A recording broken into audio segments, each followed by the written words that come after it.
कुरान में दो जगह अल्लाह ने लैलतुल क़द्र की फजीलत बयान की, एक सूरह दुखान में और एक सूरह क़द्र में। सूरह दुखान में कहा इन्ना अंज़लनाहु फ़ी लैलतिन मुबारका, हमने इस कुरान को नाजिल किया बरकत वाली रात में। और सूरह क़द्र में है इन्ना अंज़लनाहु फ़ी लैलतिल क़द्र, हमने क़द्र की रात में इसको नाजिल किया। और दोनों जगह कुरान में है तनज़्ज़लुल मलाइकतु वर्रूहु फ़ीहा मिन कुल्ली अम्र बिइज़्नि रब्बिहिम मिन कुल्ली अम्र, कि फरिश्ते इस रात में अल्लाह के हुक्म को लेकर नाजिल होते हैं। और सूरह दुखान में कहा फ़ीहा युफ़रक़ु कुल्लु अम्रिन हकीम, हर हिकमत वाले फैसले इस रात में किए जाते हैं। तो ये सब लैलतुल क़द्र के बारे में है, इसको लोग शब बारात पर ले जाते हैं। और कुरान में है खैरुम मिन अल्फि शहर, 1000 महीने से बेहतर है। तो इसलिए लैलतुल क़द्र को तलाश करना चाहिए। हमें मुतय्यन तौर पर वो बताई नहीं गई है, बताया गया था नबी सल्लल्लाहु अलैहि वसल्लम को, लेकिन आपको बुला दिया गया। इसमें हिकमतें हैं, मसलहतें हैं। बड़ी हिकमत यह है कि अगर बता दी जाती तो हम रमज़ान के आखिरी अशरे में पूरी में इबादत ना करते, पूरे साल सोते रहते, पूरे रमज़ान सोते रहते और ख़ास उस रात को कुछ अल्लाह अल्लाह कर लेते। और ये भी ख़तरा था बता दी जाती तो उसमें गुनाह का अजाब भी 1000 गुना, सैकड़ों गुना बढ़ जाता, फिर हुज्जत तमाम हो जाती। फिर कोई गुनाहगार ये नहीं कह सकता था कि भाई मुझे क्या पता था आज लैलतुल क़द्र है, तो बड़ा अजाब आ सकता था अल्लाह का, कोई उस रात में गुनाह करता। तो इसलिए अल्लाह की हिकमत ने इस बात का तकाजा किया कि इस रात को छुपा दिया जाए। अब इम्कानात हैं, पहली बात तो रमज़ान में होगी, इतनी बात तो तकरीबन यकीनी है। दूसरी बात रमज़ान के आखिरी अशरे में होगी, ये भी तकरीबन यकीनी है। अब आखिरी अशरे में फिर हमें यकीनी नहीं बताया कौन सी रात, ये बता दिया गया कि ताख रातों में, यानी 21वीं रात, 22वीं रात, 23वीं रात, 24वीं, 25वीं, 27वीं और 29वीं, इन रातों में इम्कान ज़्यादा है। और बाज़ हजरात के नज़दीक 27वीं में इम्कान और भी ज़्यादा है, बाज़ हजरात का मौक़िफ़ है, लेकिन यकीनी बात नहीं है। तो ताख रातों में यानी कोशिश तो करें रमज़ान के आखिरी अशरे में इबादत करें, वरना कम से कम आखिरी दर्जा क्या है कि रमज़ान की ताख रातों में खुद भी नमाज, तिलावत और दुआ में दिल लगाएं और अपने घर वालों को भी नमाजों और तिलावत में लगाएं, दुआओं को, बच्चों को भी लगाएं, उठाया करें रात को जाके कि बेटा उठो, थोड़ा अल्लाह अल्लाह कर लो, नमाज पढ़ लो, कुछ अल्लाह से दुआएं मांग लो। दुआ को बहुत फोकस करना चाहिए, आजकल दुआओं को छोड़ दिया बिल्कुल, हालांकि सबसे बड़ी इबादत ही दुआ है। दुआ में अल्लाह और बंदे का जो कनेक्शन होता है ना, वो नमाज में भी नहीं बनता, वो तिलावत में भी नहीं बनता। वो जो ताल्लुक बनता है ना अल्लाह और बंदे का दुआ में, वो किसी इबादत में नहीं बनता। तिलावत का मतलब तो ये कि अल्लाह आपसे क्या कह रहा है वो सुन लें आप, इसमें तो ये फायदा होता है। लेकिन दुआ में तो आप अल्लाह से ताल्लुक बढ़ाते हैं ना, आप अल्लाह से मांगते हैं। इसलिए इन रातों में खूब गिड़गिड़ा के लंबी लंबी दुआएं मांगने का मामूल बनाएं। एतकाफ वाले साथी भी बैठ जाया करें अकेले में, कहीं कुछ कर लें, अल्लाह अल्लाह सब कुछ मांग लें, ये सोच कर के जो मांगेंगे अल्लाह हमें वो देगा। जब इंसान मांगता है ना, पता नहीं मिलेगा ना मिले, तो फिर मिलता नहीं है। अल्लाह कहता है जब तेरा मेरे बारे में ये नजरिया है कि मैं देता ही नहीं हूं, तो फिर मांगता रहे बैठ के, मैं नहीं दूंगा। अल्लाह में इस्तिगना बहुत है। अल्लाह का मामला यह है कि अल्लाह में इस्तिगना बहुत है। अल्लाह के सामने झुकोगे तो वो छप्पड़ फाड़ के देगा, थोड़ी सी भी अकड़ दिखाओगे तो फिर अल्लाह का कुछ नहीं बिगाड़ सकते, फिर खुद ही रुलते रहोगे, सारी जिंदगी बर्बाद होते रहोगे। जैसे नबी सल्लल्लाहु अलैहि वसल्लम ने एक बूढ़े को बुखार में देखा, फरमाया कि तहूरुन, ये बुखार तुम्हारे गुनाहों को माफ करेगा, खैर बरकत का जरिया है। वो बेचारा कहीं गुस्से में था, उसने कहा ये एक बुढ़े को तंग करने के लिए आया है। आपने फरमाया अब ऐसा ही होगा, ये गुनाहों की माफी का जरिया अब नहीं बनेगा। तो दुआ में मांगे ये सोच करके यकीनी तौर पर अल्लाह मेरी दुआ को कबूल करेगा, और बार बार मांगते रहें।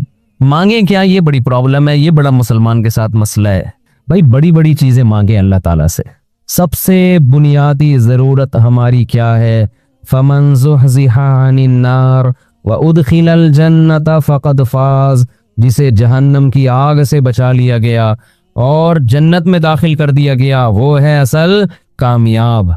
तो ये मांगो अल्लाह ताला से, ए अल्लाह मुझे जन्नत मांगने का मतलब पता है क्या होता है? ये नहीं होता कि मैं इन्हीं बदमाशियों में रहूं लेकिन आखिरत में मुझे माफ करके जन्नत में दाखिल कर देना, ये कतान मतलब नहीं है। जन्नत मांगने का मतलब ये है कि अल्लाह वो कामों की तौफीक दे दे जिनकी वजह से जन्नत मिलती है। ये तो बहुत कुफ्र है एक तरह का कि मैं रहूं ऐसे ही, और ये तो गोया अल्लाह की आयत का मजाक उड़ाने वाली बात हो गई। तो हिदायत मांगे, हिदायत, सीधा रास्ता, ऐसा रास्ता कि जिस पे चल के क्या मिलती है, जन्नत, उस रास्ते पे चला दे, ये सबसे ज्यादा मांगा करें। और जो दीन के काम में लगे हुए हैं, मुबल्लिगीन हैं, उलमा हैं, दीनी मदरसे के तलबा हैं, वो एक और दुआ बहुत ज्यादा मांगा करें, क्योंकि उनको सिर्फ जन्नत थोड़ी चाहिए, उनको तो ये चाहिए कि हमें अल्लाह ने पैगंबरों का वारिस बनाया है, तो हमसे ए अल्लाह तू दीन का काम बहुत ज्यादा ले ले, जो हमारा मकसद है, हमारा हदफ है। अगर एक आलिम कारोबार कामयाब करके चला गया तो ये कौन सा तीर मार लिया उसने, ये कोई इसका असल काम थोड़ी था। एक आलिम शादी करके 4 शादियां की और धड़ाधड़ बच्चे पैदा करके दुनिया से चला गया, काम तो ये भी अच्छा किया उसने, लेकिन ये उसका असल हदफ, ये तो कोई भी कर सकता है। ये तो अबू ज़हबी के जो साबिक बादशाह थे, उनके मेरे ख्याल 100 के करीब कहा जाता है बेटे बेटे थे उनके, धड़ाधड़ शादियां की उन्होंने। वो लोग तो फिर तलाकें दे दे के भी करते रहते हैं ना अरब बादशाह, उन्हें कोई नहीं पूछता कि तलाक दे भी तो आप और नहीं, ये घर का शुरू कर देना, पिटोगे बहुत बुरे तरीके से। और वैसे भी शरीयत में पसंदीदा काम नहीं है तलाक देना, कि अरब लोगों के पास पैसा बहुत है, वो भाई एक बीवी को तलाक दी है, भाई बंगला बंगला दे दिया, वो खुश होती है, चल भाई बंगला मिला, पर एक और शादी की, तो उनके हो जाते हैं 100। तो आलिम का असल काम क्या है, अल्लाह उससे दीन का काम ले ले। जैसे पैगंबरों को दुनिया में भेजा गया दीन की खिदमत के लिए, वो अगर वही ना करें तो फिर उनका मकाम और मर्तबा है, जाहिर है उनका मकाम किस लिए, दीन की खिदमत।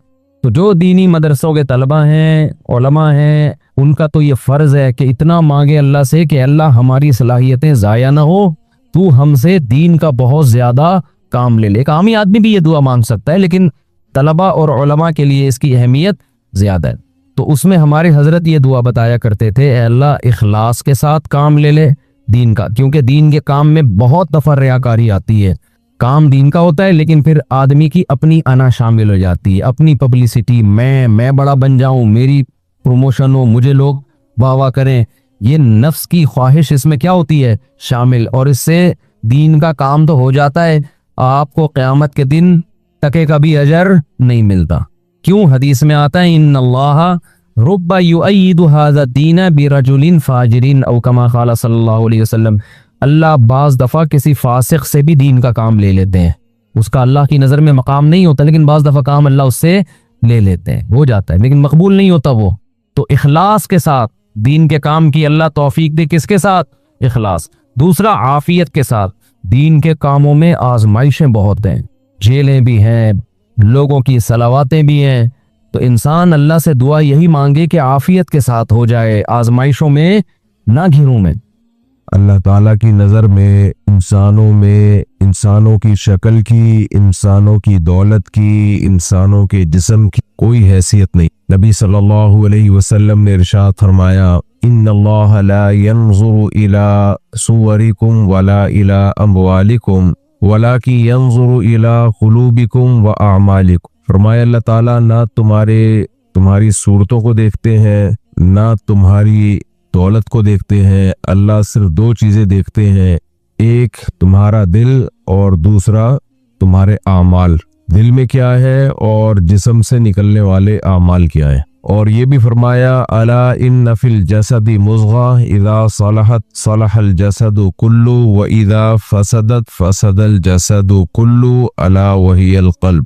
फरमाया इंसान के सीने में एक छोटा सा टुकड़ा है, जब वो टुकड़ा ठीक रहता है तो पूरी बॉडी से निकलने वाले आमाल ठीक होते हैं, और जब वो टुकड़ा खराब हो जाता है तो पूरे जिस्म से निकलने वाले आमाल खराब हो जाते हैं। और आपने फरमाया, खबरदार सुनो, उस टुकड़े का नाम है दिल।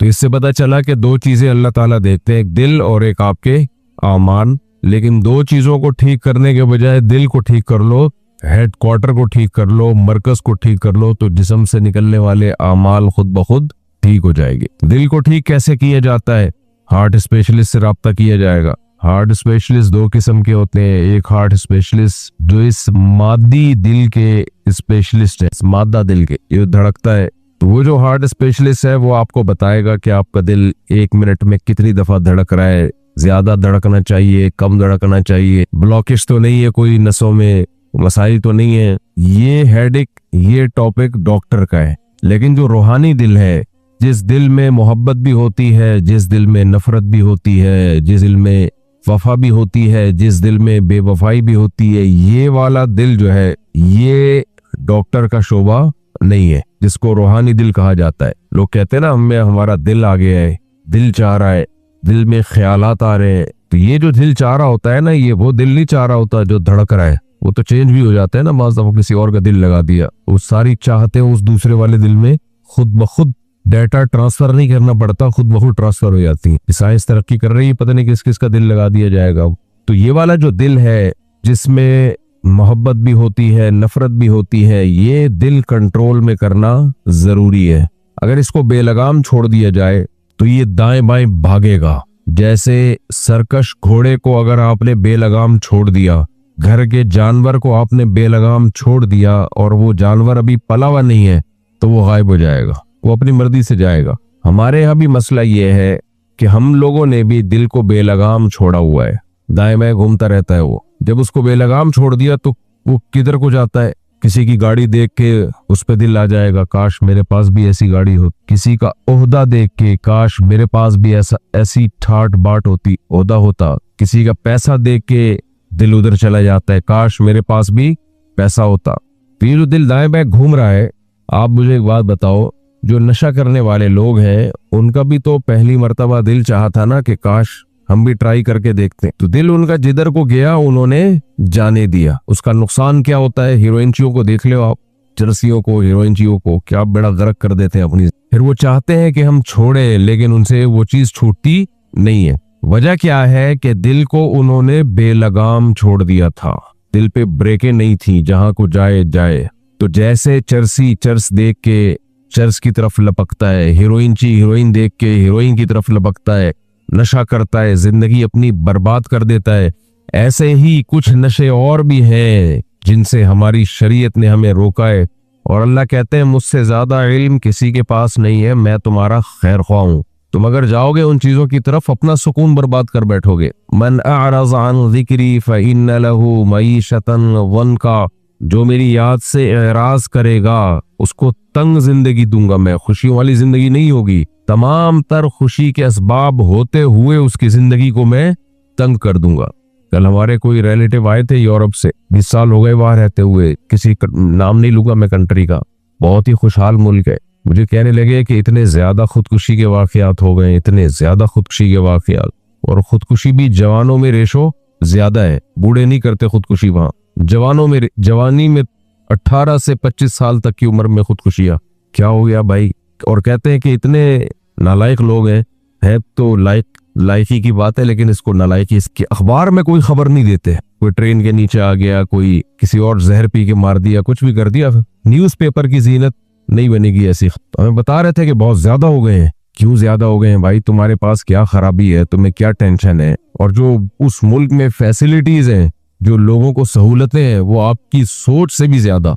मुझे कहने लगे लोग यहाँ से जा भाग रहे हैं, पाकिस्तानियों को मौका मिले भागते हैं वहां के, जाएं तो इसलिए कि बड़ी सहूलतें हैं। लेकिन ये नहीं पता कि उस सोसाइटी का हशर क्या हुआ है। आपकी नस्लों का भी हशर हो सकता है अगर कंट्रोल न किया तो। क्या है, मन अअरज़ अन ज़िक्री फ़इन्न लहू मईशतन ज़न्का, कुरान कहता है जो मेरी याद से एराज करेगा उसकी जिंदगी को तंग कर दूं। वनहशुरुहु यौमल क़ियामति अअमा, और क़यामत के दिन उसको अंधा करके उठाऊंगा। क़ाल रब्बी लिमा हशरतनी अअमा वक़द कुन्तु बसीरा, ए अल्लाह मैं तो आंखों वाला था, तूने मुझे नाबीना क्यों बनाया। तो अल्लाह कहेगा वकज़ालिका अततका आयातुना फनसीतहा, दुनिया में मेरी आयतें, मेरे अहकाम तेरे सामने आते थे और तू उनसे अंधा बना हुआ था। तो इसलिए मेरे भाई अपनी जिंदगी में अगर इत्मीनान पैदा करना है तो अल्लाह की याद और अल्लाह के जिक्र के बगैर गुजारा नहीं। और अल्लाह की याद और अल्लाह के जिक्र में जो सबसे बड़ी रुकावट बनती है, ख्वाहिशात। हम जिस दौर में हैं यहाँ चारों तरफ ख्वाहिशात का एक ऐसा जाल बिछा हुआ है, इतना बड़ा जाल है कि पहले अल्लाह से गाफिल करने वाली चीजें इतनी ज्यादा नहीं थी। पहले जमाने में गांव देहातों में क्या होता था या शहरों में भी क्या होता था, अल्लाह से गाफिल क्या कौन करेगा। ज्यादा एक मुश्किल काम था लोगों के लिए फजर की नमाज पढ़ना, सोते थे तो सुबह उठना मुश्किल। अब अल्लाह की याद से गाफिल करने में सबसे बड़ा किरदार सोशल मीडिया का। हमें याद है हम बचपन में रमजान में मस्जिदें भरी होती थी, नौजवान तिलावत कर रहे होते थे। हमारे मोहल्ले में पहला टूर्नामेंट शुरू हुआ तो उसके बाद से मस्जिदें खाली। रमजान में जो नौजवान लोग रातों में इबादत, दिन में तिलावत, जिक्र, इबादत, तो पहला टूर्नामेंट मुझे अच्छी तरह याद है, क्रिकेट का मैच टूर्नामेंट शुरू हुआ हमारे मोहल्ले में। तो उसका पहले साल हमने असर ये देखा कि जो नौजवान थे जो खुद ब खुद मस्जिद में आया करते थे तिलावत के लिए, जिक्र के लिए, तस्बीहात के लिए, और रातों को रमजान में मस्जिदों में रौनक होती थी। तो पहला क्रिकेट का टूर्नामेंट हुआ है और वो रौनक मार्केट से बोलो रौनक की पहले खेलते थे 2-3 घंटे खेला है और 6 घंटे उस खेले हुए पे तबसरे, समझ रहे हैं? क्रिकेट जो है ना, क्रिकेट खेला जाता है 1-8 घंटा और तबसरे चलते हैं। बोलो ना भाई क्या हो गया, बोलने का तो रोजा नहीं है ना। 2-3 घंटे खेला जाता और 6-7 घंटे तबसरे, उसने ऐसे बॉल कराई थी, किया था, और उसने ऐसे किया था, वैसे किया था, वगैरह वगैरह। ये तो एक चीज है जो अल्लाह से गाफिल कर रही है। इसके अलावा भी 20 चीजें हैं। सबसे बड़ी अट्रैक्शन मोबाइल में, जिस शख्स को देखो थोड़ी देर में मोबाइल खोल के बैठ जाएगा। आप कह सकते हो मैं भी तो खोलता हूँ, कई दफा मैंने देखा है। मेरे पास व्हाट्सएप में हजारों मैसेज पड़े हुए, हजारों, और हजारों डिलीट करता हूँ हर थोड़े दिन के बाद। तो उन हजारों में अगर मैं 5-10 देख लूं तो मेरा तो बनता है ना देखना, क्या ख्याल है? तो गाफिल करने वाली चीज है टिकटॉक, फेसबुक, यूट्यूब, शॉर्ट्स, जो आजकल शॉर्ट क्लिप आ रहे हैं ना। आप देखो किसी के हाथ में आप पकड़ा दो, बस घुमाता रहेगा, रील घुमाता रहेगा। अब क्या है, अब क्या है, अब क्या है, अब क्या है, घंटों घंटों इसमें लगा देगा वो। फेसबुक पे बैठ जाए करते। मैंने तो फेसबुक 2008 या 9 में शायद इस्तेमाल किया था, तो उस वक्त ही मुझे अंदाजा हो गया था कि ये टाइम बर्बाद करने का इससे बेहतर जरिया कोई है नहीं। एक होता है कि टाइम बर्बाद हो रहा हो, कोई टाइम बर्बाद कर रहा हो, आपका वक्त बर्बाद कर रहा हो, लेकिन आपको अफसोस हो कि काश ये वक्त बर्बाद ना होता। कोई बंदा आपके सर पे बैठ गया आपके बिला वजह और फजूल बातें कर रहा है, आपको टाइम ही नहीं मिल रहा किसी काम का। तो ये कुदरत की तरफ से एक आजमाइश है। बाज़वा हो सकता है ना किसी के साथ भी हो सकता, तो ये आजमाइश है अल्लाह की तरफ से। एक है बाकायदा आप इरादा करके टाइम जाया करो कि मैं नियत करता हूं टाइम जाया करने की। ये ज्यादती है भाई, ये क्या है? ये ज्यादती है। पता नहीं ड्रामा कैसे देख लेते हैं, पूरा 2-2 घंटे का, 1-1 घंटे का ड्रामा बैठ के। तो बाकायदा टाइम जाया कर रहे हो बैठ के यार। तो इरादा करके टाइम जाया करना थोड़ा सा मुश्किल काम है, इसके लिए बड़ा हौसला चाहिए। ये बिल्कुल ऐसा ही है जैसे किसी को चर्च की लत पड़ गई तो पड़ गई, आपको पता है कि ये हशर होगा, फिर बाकायदा इरादा करके आप चाह रहे हो कि मुझे भी आदत पड़े, तो ये थोड़ा ज्यादा बेवकूफ़ी का काम है या नहीं है? तो इरादा करके टाइम जाया करते हैं लोग। तो फेसबुक पे मुझे अंदाजा हो गया था उन्हीं दिनों में कि ये एक ऐसी चीज है कि जिस पे अगर आके आप बैठ, पहले मोबाइल भी नहीं था उस वक्त, तो ये जो टच मोबाइल है, स्मार्टफोन है, ये नहीं आए थे। सिस्टम पे बैठना पड़ता था, उसमें चैट शुरू, अस्सलाम वालेकुम, वालेकुम सलाम, क्या हाल, कोई भी आ गया, अननोन सलाम आता था, आपने वालेकुम सलाम पार्सल किया यहाँ से, और भाई क्या कर रहे हो, ये भी नहीं पता आगे कौन है, फिर शुरू है। तो मुझे उसी वक्त अंदाजा हो गया था कि ये इसमें फायदा नहीं है, फायदे हैं थोड़े, नुकसान है बहुत ज्यादा। तो उसके बाद से अब तक मुझे अपनी आईडी नेम कुछ भी नहीं पता। आईडी बनी हुई है ताकि फेसबुक पे कोई काम की वीडियो आए तो उसको देख सकूं मैं, बाकी उस आईडी वाईडी का नाम कुछ भी नहीं पता नहीं है किस नाम से, बस इतना है मोबाइल में। और अगर लॉग आउट कभी हो जाऊं तो अपने किसी से कहता हूं यार मेरी आईडी क्या है, पासवर्ड क्या है, जरा डाल, जरा इसको चला भाई, कोई वीडियो देखनी। मैं समझा पा रहा हूँ अपनी बात? नहीं आ रही समझ में, मेरा ख्याल है। तो भाई वक्त एक तो खुद ब खुद जाया हो जाता है, हर एक का हो जाता है। इतना फंटर दुनिया में कोई भी नहीं है कि 1-1 सेकंड ना पावा हो, लेकिन इरादा करके तो जाया ना करो ना। क्या ख्याल है? आप घोड़े पे जब बैठते हो तो कभी कभार दाएं बाएं भी घोड़ा चला जाता है, कंट्रोल में नहीं आ रहा होता, लेकिन आप घोड़े को बाकायदा कह रहे हो जा, जहां जाना है तूने जा, तो वो घोड़ा है और जो उसके ऊपर बैठा हुआ बंदा है वो क्या है?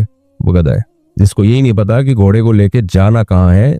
जब आप घोड़े को लेके अपनी मर्जी से नहीं जाओगे तो घोड़ा आपको अपनी मर्जी से लेके जाएगा। तो जो सोशल मीडिया है, आपने अगर फैसला नहीं किया पहले से कि मैंने क्या देखना है, तो फिर मीडिया फैसला करेगा कि आपको उसने क्या दिखाना है, फिर वो आपको उल्टी पुल्टी चीजें दिखाएगा, फिर वो आपका टाइम जाया करेगा, गुनाहों की तरफ लेके जाएगा, हरामकारियों की तरफ लेके जाएगा, और बहुत कुछ उल्टा पुल्टा दिखाएगा। सबसे कम दर्जे का जुर्म क्या करवाएगा? टाइम जाया। सबसे कम दर्जे का जुर्म क्या होगा? वक्त की बर्बादी। आप कह सकते हो कि वक्त जाया होने से कोई पैसों का नुकसान थोड़ी हो रहा है। जितने भी घंटे हम मीडिया पे बैठे रहे, जब सुबह जेब में हाथ डालो तो जितने पैसे शाम को रखे होते हैं वो सुबह हम दोबारा निकाल के गिनते हैं, उतने के उतने ही होते हैं। उससे नुकसान क्या हो रहा है? ब्लड टेस्ट करवाया था हमने मीडिया पे, सोशल मीडिया यूज करने से पहले, तो जितना खून था ब्लड टेस्ट, उसके सुबह उठे तो भी उठे ही नहीं, सोए कहाँ, तो सुबह भी उतना ही था। तो ना खून कम हो रहा है, ना पैसे कम हो रहे हैं, ना सेहत को कुछ हो रहा है, तो ये नुकसान क्या है भाई? तो मेरे भाई, अल वक्तु अनफसु मा अनैता बिहिफ्ज़िही व अराहु असहल मा अलैका यज़ीउ। शायर ने बड़ी प्यारी बात कही है। शायर कहता है कि दुनिया में जितनी चीजें हैं जिनकी कोई वैल्यू है, कीमत है, उनमें सबसे ज्यादा कीमती चीज टाइम है, वक्त है। वजह क्या है भाई? वजह क्या है? वजह उसकी ये है कि ये दोबारा नहीं मिलता। सब कुछ दोबारा मिल सकता है सिवाय टाइम के। सब कुछ मिल सकता है दोबारा। पैसा जाता है, आ भी सकता है। सेहत जाती है, बोलो, आ भी सकती है। बेगम जाती है, फिर आ जाती है 2 दिन के बाद। माशाल्लाह, खुशी होनी चाहिए। इस पे थोड़ा शौक लगा आप लोगों को, लेकिन खैर, जाने पे नहीं लगा, आने पे लगा वापस। हमारे बहुत से हुक्मरान है, इज्जत 20 दफा जा चुकी है, फिर आ जाती है। वो इसलिए आती है कि जाती ही नहीं है। आप कहोगे क्यों नहीं आती? जो चीज है ही नहीं तो जाएगी कहां से भाई? क्या ख्याल? सबकी बात नहीं कर रहा भाई, हर तरह के लोग हर सोसाइटी में होते हैं। तो इज्जत होती है तो जाती भी है। और फिर एक आदमी था ना, अपने दोस्त को आके बताया कि यार अल्लाह का बड़ा फजल है कि मेरी इज्जत नहीं है। अल्लाह का बड़ा फजल है कि मेरी सोसाइटी में इज्जत नहीं है। उसने कहा क्यों? कहते वरना आज बड़ी बेइज्जती हो जाती। अगर इज्जत होती तो आज बड़ी कोई ऐसा काम मुझसे हो गया है कि आज बेइज्जती हो जाती। तो अल्लाह का कहने लगा, अल्लाह का फजल है कि पहले से इज्जत है ही नहीं। तो टाइम जो है ना, टाइम, इज्जत भी वापस आ सकती है, बाज दफा चली जाती है, बाज दफा वापस आ जाती है। सर पे बाल भी बाज दफा वापस आ जाते हैं। मुश्किल है, लेकिन बाज लोगों को देखा है कि आ गए बाल वापस। लेकिन मेरे भाई, टाइम एक ऐसी चीज है कि गई, ये चीज गई तो नामुमकिन, इम्पॉसिबल। नबी सल्लल्लाहु अलैहि वसल्लम ने फरमाया, बच्चा जब माँ के पेट में होता है तो लिख दिया जाता है कितना टाइम लेके ये दुनिया में आएगा। तो जब हम पैदा होते हैं, ठक ठक ठक, उसी टाइम से हमारा टाइमर चलना शुरू। टाइमर लगा के गया है फरिश्ता। टाइमर लगा देते हैं ना, स्टॉप वॉच, बल्कि स्टॉप वॉच कहना भी ठीक नहीं है, यानी एक टाइमर लगा दिया जाता है कि इतने मिनट, इतने सेकंड या इतने घंटों के बाद ये बजना शुरू हो जाएगा। तो अल्लाह मियाँ ने भी एक लगाया हुआ है कि 60 साल, 70 साल, 80 साल, 90 साल, 100 साल। मैं कल एक ताबई है, बहुत बड़े सहाबी के शागिर्द, उनकी सवाने पढ़ रहा था, मैं हैरान हो गया भाई। 120 साल की उम्र में वो 20 यानी पूरी नमाज पढ़ा करते थे, तरावी की भी।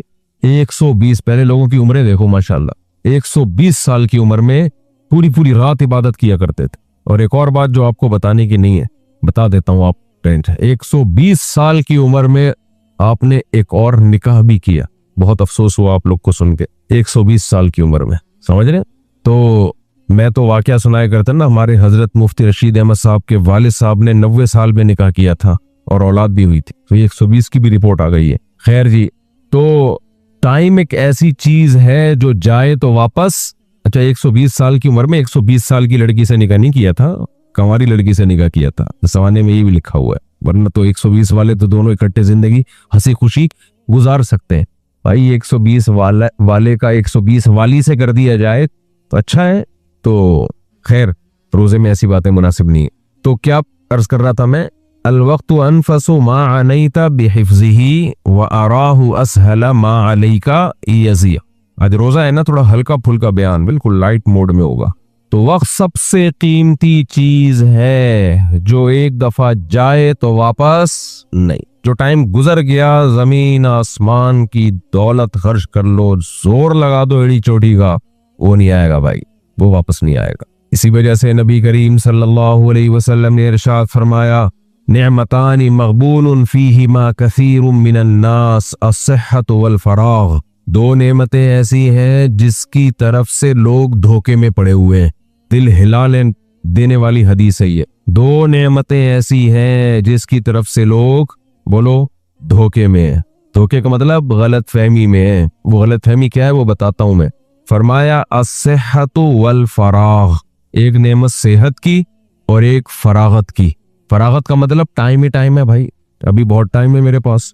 ये जो आजकल लोग कह रहे थे मेरे पास टाइम नहीं है, तो उनका मतलब ये होता है कि काम के कामों के लिए टाइम नहीं है, फालतू कामों के लिए टाइम ही। हर आदमी के पास रोजाना 24 घंटे होते हैं। ये कहना कि मेरे पास टाइम ही नहीं है तो जिंदा कैसे है भाई? जो भी जिंदा होगा टाइम, मरने के बाद टाइम का यूनिट चेंज हो जाता है। मरने के बाद जो है ना, अब जैसे जो 1000 साल पहले मरे थे तो उनको थोड़ी लग रहा होगा हम 1000 साल से कब्र में पड़े हुए हैं, वो तो बोर हो जाते हैं। क्या ख्याल है? गुस्से में उड़ जाते हैं। एक आदमी को आप लिटा दो और टाइम गुजरता रहे 1 साल 2 साल 3 साल 4 साल, तो वो गुस्सा आएगा कि नहीं आएगा कि बस करो भाई उठाओ मुझे।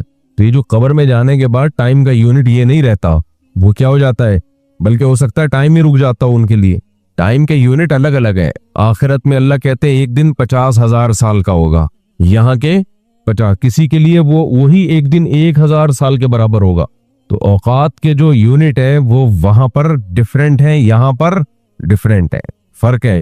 तो आप नबी सल्लल्लाहु अलैहि वसल्लम ने फरमाया 2 चीजों की तरफ से इंसान गफलत में है, धोखे में है। गफलत भी नहीं, धोखे में है।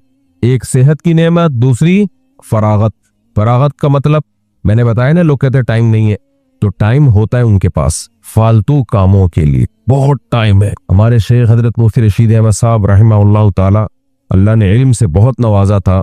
तो उनके कहते हैं मैं जब नौजवान था, मेरे उस्ताज ने मुझे नसीहत की कि आप थोड़ा सा जिक्र अस्कार या इबादत की कसरत, जिसको तसव्वुफ कहा जाता है, उस तरफ भी आए। तो कहते हैं मैंने कहा मेरे पास तो टाइम ही नहीं है, बस फराइज वाजिबात पूरे कर लेता हूँ। तो फरमाते हैं कि मेरे उस्ताज ने कहा टाइम तो है, अहमियत नहीं है। टाइम तो है, अहमियत नहीं। खूब अच्छी तरह समझ लो, जिस चीज का आपके पास टाइम नहीं है तो इसका मतलब यह है कि उसकी मेरे दिल में अहमियत नहीं है। आप कह सकते हैं बास काम तो बड़े अहम होते हैं, और लेकिन आपके लिए आपके पास उनका भी टाइम नहीं होता, तो वो इसलिए नहीं होता कि उससे भी कुछ ज्यादा अहम काम सामने होते। हमारे हजरत फरमाया करते थे एक बड़ी बेहतरीन मिसाल के, देखो बोतल का एक बोतल है ना पानी की, भरी हुई है, उसमें बुलबुला कब आएगा? जब एक कतरा बाहर निकालेंगे। क्या ख्याल है? ऐसा ही होगा ना, एक कतरा उसमें से बाहर निकलेगा, फिर ढक्कन से बंद करेंगे तो उसमें एक बुलबुला पैदा हो जाएगा। लेकिन अगर एक कतरा और डाल दिया जाए उसमें, जो एयर की वजह से बुलबुला आया हुआ था, तो वो बुलबुला भी, बोल लो ना यार, खत्म। तो अब उस पानी की बोतल में नया पानी डालने के लिए जरूरी है कि पुराना निकाला जाए। इस मिसाल को अच्छी तरह से समझें। ये हो नहीं सकता कि इसमें जितना पानी है इतने होते हुए नया मजीद आ जाए, ये मुमकिन ही नहीं है। इसमें नया पानी जब आएगा जब पुराने में से एक कतरा निकलेगा। अगर ज्यादा पानी डालना चाहते हैं तो ज्यादा निकालना पड़ेगा। तो कहा कि इस बोतल में से पुराना पानी उस वक्त निकलेगा जब नए की वैल्यू पुराने से, बोलो, ज्यादा हो। तो कहा करते थे कि काम के लोगों के औकात ऐसे होते हैं कि अगर वो अपने शेड्यूल में कोई नया काम डालना चाहे, यानी आप करामत फर्द हो या बेकार जिंदगी गुजार रहे हो, इसका एक क्राइटेरिया है, मैयार है। दुनिया में 2 टाइप के लोग होते हैं, एक बेकार और एक करामत। बेकार किसे कहते हैं? पड़ा हुआ है, सो रहा है तो सोई चले जा रहा है, खा रहा है तो बोलो खाए चले जा रहा है, बैठा हुआ है पुलिस आ रही है उठाने के लिए, उठ जा भाई। रफी भाई को हंसी आई है, समझ गए? ऐसे पोस्ती लोग मार्केट में बहुत पाए जाते हैं।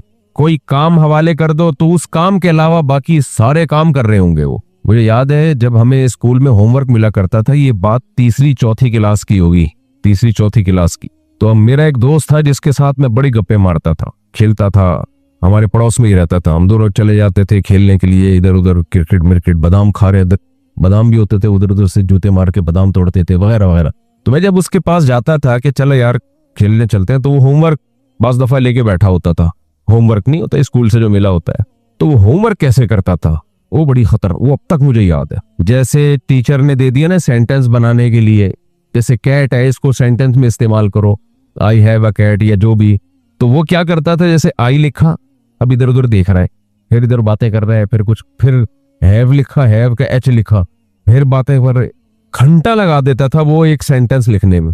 तो मैं उस वक्त सोचता था कि यार ये किस किस्म से बंदा है, यानी हमें अगर जब होमवर्क मिलता है तो हम कहते हैं जल्दी से निपटाएं या तो करें ही नहीं, ये वाला पॉलिसी मैंने ज्यादा इख्तियार की थी कि करो ही नहीं या तो, लेकिन करो तो निपटाओ ना, ताकि दिमाग क्या हो, फारिग हो। तो ये तो बैठा रहेगा सारा दिन। लेकिन फिर मैंने अपनी जिंदगी में इस तरह के बहुत सारे लोग देखे, मुझे नजर आए, यानी मुझे लगा कि ये बचपन से ही सॉफ्टवेयर ऐसे डले हुए होते हैं खोपड़ी शरीफ में। कुछ लोग ऐसे होते हैं जब उनको काम दिया जाए तो काम उनके सर पे सवार हो जाता है। वो कहते हैं निपटाओ ताकि जहन क्या हो, फारिग हो जाए, किसी दूसरे काम में लगे। और कुछ ऐसे होते हैं वो उसको निपटाते ही नहीं है, बैठे हुए लिख रहा है, फिर उधर देख रहा है, फिर उधर देख रहा है, फिर ऐसे कर रहा है, फिर यूं खुजा रहा है घंटा बैठ के। तो आपने भी देखे होंगे इस किस्म के लोग। कारपेंटर एक मैं ले आया, मुर्गियों का केज बनवाना था, पुरानी बात है, मुर्गियों का केज बनवाना था कारपेंटर से। वो क्या करता था, एक कील ठोकता था फिर बैठ जाता था। ऐसे ऐसे लोग हैं मार्केट में। अब एक और साहब है, लेकिन वो समझ जाएंगे कि मेरी बात हो रही है, वो भी लेटेस्ट वाक्य है, वो समझ जाएंगे कि मेरी बात हो रही। बाज डॉक्टर बड़े सुस्त होते हैं, बहुत सुस्त होते हैं, वो डॉक्टर हो के सुस्त। तो वो कारपेंटर से मैं जरा सी बातचीत शुरू करता ना, तो भाई तू बात तो करता रहे लेकिन अपना काम तो करना। तो वो बस मेरे जवाब देना शुरू हो जाता था बैठ। उसने इतना सड़ा दिया, तरसा दिया। उसके बाद कभी भी मिलता है तो अस्सलाम वालेकुम करके मैं कन्नी कतरा के निकल जाता हूँ। कहता है वो मुफ्ती साहब कोई काम, तो मुझे अंदाजा हो गया। मैंने कहा भाई एक दिल में सोचता हूँ, उसको नहीं बोलता, एक दफा काम दिया था। उसके बाद देखो हर शख्स को, मुझे एक बात बताओ, सुस्त आदमी अच्छा लगता है ये एक्टिव है? दुनिया में हर जगह चुस्त लोगों की कदर है। इस दीनदारों में हमारे सुस्ती क्यों है इतनी? नमाजी भाई ऐसे, अल्लाह माफ फरमाए। नेक जितना नेक होगा उतना सुस्त। नेकी का मैयार ये कि चला ना जाता हो, हिला ना जाता हो, कम वक्त से न चला जाता हो ना हिला जाता हो। हजरत जी बहुत पहुंचे हुए हैं, मतलब हजरत से हिला तो जाता ही नहीं है हमारे हजरत जी से। मैंने बताया था ना एक जाली पीर साहब थे, उनको हवा खारिज करनी होती थी तो उनके मुरीदीन दाएं गोला उठाते। ये हमारे उस्ताद का देखा हुआ वाक़या है। वो बेचारे ऐसे हो गए थे कि अब इतना भी नहीं हिल सकते थे। दाया मैंने आगे बाएं को छोड़ दिया मैंने, उसके बाद थोड़ी देर में बाया। कूले दो टोटल कितने होते हैं? दो होते हैं। तो वो पहुंचे हुए पीर साहब थे, पहुंचे हुए बहुत बड़े बुजुर्ग। मुसलमान कौम का जो जवाल है उसकी बड़ी वजह क्या है? सुस्ती। हमारे मजहब ने तो इतनी चुस्ती सिखा दी भाई, जो मजहब सुबह फजर में उठा के नमाज पढ़वा रहा हो, सुस्ती तो खत्म ना, बस खत्म। तो बात कहीं और मौजू से थोड़ा सा हट गया मैं। तो सबसे ज्यादा कीमती चीज क्या है? वक्त है, जो सुस्त लोगों को नसीब नहीं होता, न दुनिया के न दीन के। और सबसे बड़ी बात यह कि सुस्त आदमी डिप्रेशन में रहता है हमेशा। खुशी उसके मुकद्दर में अल्लाह ने लिखी नहीं है। घर में देखा होगा ना, कुछ औरतें चुस्त होती हैं, सुबह सुबह झाड़ू पोछा, बच्चों को तैयार करना, नाश्ता बनाना, स्कूल भेजना, एक हंगामा मचा होता है सुबह सुबह घर में। एक्टिव लोगों के घर में बड़ा अच्छा लगता है। क्या ख्याल है? अम्माओं के गुस्से होते हैं, उठ नहीं रहा, ठुड्डे मारे आके उसको, गाड़ियां खड़ी होती हैं, हॉर्न बजा रही होती हैं, एक रौनक लगी हुई होती है, घर साफ सुथरा। और कुछ औरतें फूहड़ कहलाती हैं। जो चीज वंस अपॉन अ टाइम, जहां एक दिन मेहमान आया था, चाय ऐसे ही छोड़ के चला गया, वो चाय में एक घूंट रह गया था, उसमें कीड़े पड़ गए, वो वहां से कोई हिलाने वाला, वो कप जो था रखा जम गया, खत्म हो गया। ऐसे भी घर अल्हम्दुलिल्लाह हमने देखे। एक साहब थे, मैं कोशिश कर रहा होता हूँ ना वो बंदा ना वहां तक पहुंचे कि मेरी बात हो रही है। हर तरह के सब लोगों से हमने जिंदगी इसी सोसाइटी में गुजारी है ना। जो चीज नल का टपक रहा है ना, बास घरों में 6 साल से नल का टपक रहा है, आप जाके देख लेना, आपके घर में भी हो सकता। 10 साल हो गए नल का टपक रहा है, अब तक वो रिपेयर बोलो नहीं हुआ। कल कर लेंगे, परसों कर लेंगे, तरसों कर लेंगे, उसके बाद कर लेंगे, जब तक सर पे नहीं पड़ती ना उस वक्त तक हिलते ही नहीं है। वो एक सुस्त आदमी का वाकया सुनाया करते थे हमारे हजरत। बयान मैंने शुरू किया था ना ख्वाहिशात पे के दिल, तो ये जो सुस्ती पे मैं और चुस्ती पे बयान शुरू कर दिया ना, ये इसलिए शुरू कर दिया कि सुस्त आदमी अपनी ख्वाहिशात पे कंट्रोल नहीं रखता। चुस्ती होगी तो दिल के खिलाफ चला जाता है, दिल चाह रहा है नहीं करो, कर लेता है आदमी। ये सुस्त मेरे दिमाग में जो आया ना, सुस्त आदमी, ये इसी से आया है कि वो ख्वाहिशात का गुलाम होता है। उससे ना उठा जाएगा, ना चला जाएगा, ना हिला जाएगा, कुछ भी नहीं करता वो कमबख्त, ख्वाहिशात का गुलाम होता है। चरसी चुस्त होते हैं, सुस्त होते हैं, वो तो पी के एकदम से एक्टिव हो जाते हैं, वो मसनूई एक्टिवनेस है। हीरोइनों को देख लो, पड़े रहेंगे। तो हमारे नबी ने तो सुस्ती से पनाह मांगी है भाई। तो मैं कोई मिसाल दे रहा था, अभी एक मिसाल दे रहा था मैं, दिन नहीं गई, खैर नहीं खैर वो मिसाल रह गई।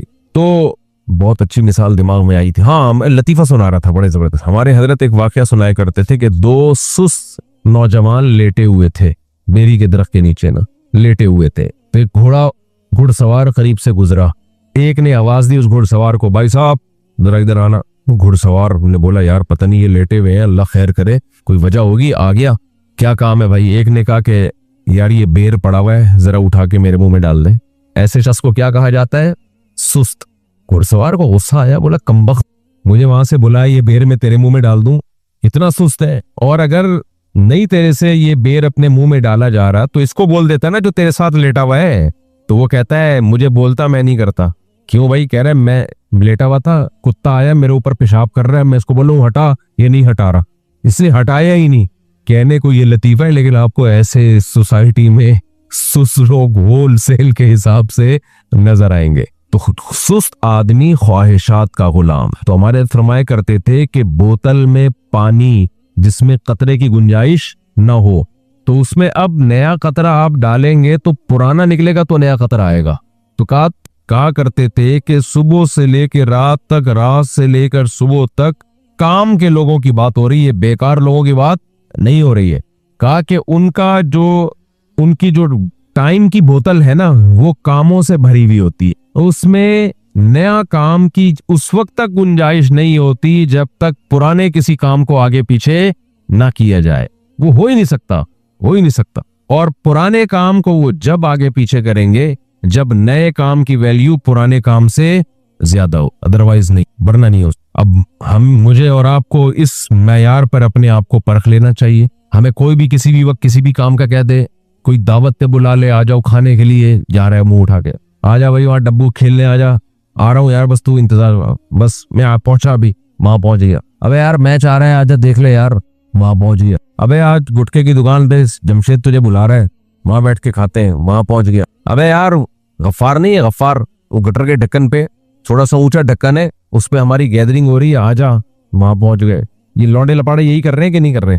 अब तरावी के दौरान भी पीछे बैठे हुए होते हैं। तो जो करने का काम है उसके अलावा सारे काम माशाअल्लाह जमशेद से करवा लो, आप गफ्फार से करवा लो, सत्तार से करवा लो, सलीम से करवा लो, वसीम से करवा लो, सारे वो काम जो जिस वक्त बुलाए आप क्या हो, फरागत टेक्सटाइल मिल में आप जॉब कर रहे हो। हमारे एक दोस्त थे, बेरोजगार ही रहते थे, तो किसी ने उनसे पूछा क्या कर रहे हो, कहते हैं फरागत टेक्सटाइल मिल में अच्छी जॉब मिल। एक और दोस्त थे, वो भी बेरोजगार थे, तो मैं गया एक दिन उनसे मिलने के लिए, कोई काम था।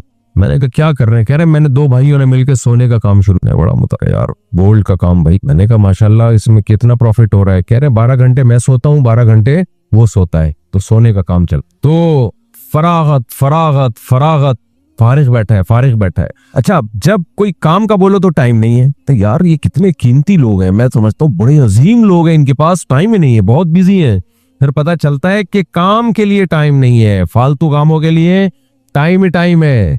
देखो दुनिया में उससे बड़ा बेवकूफ कौन होगा जिसको घोड़े की पुश्त पे बिठा दिया जाए और उसको ये पता ही ना हो कि मैंने जाना कहाँ। तो मेरे भाई, हमारी जिंदगी भी एक ट्रैक पे चल रही है, तो इस ट्रैक को लगाम देके हमने तय करना है कि किधर को लेके जाना है। हमने तय नहीं किया तो ये हमें लेके जाएगा, ये ट्रैक हमें गलत जगह पे। जिसका अपना कोई हदफ नहीं होता वो शैतान के हदफ का हिस्सा बन जाता है। जिसका अपना कोई विजन नहीं होता वो शैतान के विजन का हिस्सा बन जाता है। जिसका अपना कोई विजन नहीं होता दूसरा उसको अपने विजन में इस्तेमाल करता है, दूसरा उसको अपने लिए। जब आपको दोस्तों की कॉल आती है ना, आजा डब्बू खेलते हैं, भाई इसका मतलब आपका अपना कोई विजन नहीं है, वो एंटरटेनमेंट के लिए आपको यूज कर रहा है। और जब आप नाकाम इंसान बनोगे तो वो आपको यूज करना छोड़ देगा। हमें याद है, हमारे एक दोस्त थे, पढ़ाई में दिलचस्पी नहीं ले रहे थे, स्कूल के दिनों में दोस्तों में बहुत बैठ रहे थे। उनके अब्बा ने उनको बुला के डांटा मेरे सामने। कैसे डांटा, मुझे अभी तक वो अल्फाज याद है। कहते हैं बेटा, ये जिन दोस्तों की वजह से तुम पढ़ाई में दिलचस्पी नहीं ले रहे ना, और अपना फ्यूचर की फिक्र, तुमने अपने फ्यूचर की फिक्र छोड़ दी है, तो फ्यूचर जब जाएगा ना, ये दोस्त भी जाएंगे। ये दोस्त भी लिफ्ट इसीलिए करा रहे हैं कि अभी खुशहाली है। समझ में आ रही है बात? जब ये खुशहाली खत्म हुई तो खुशहाली भी गई और ये दोस्त भी, क्योंकि इनको पता है पैसे मांग लेगा। खाने पे जब भी जाते हैं हमसे ही खिलवाता है, खुद एक धेला कभी देने की कोशिश नहीं की है, तो दोस्त भी कन्नी कतरा के आहिस्ता आहिस्ता कट निकलेंगे। तो इसलिए मेरे भाई, ख्वाहिशात की गुलामी अच्छा काम नहीं है। ख्वाहिशात के खिलाफ चलना सीखो।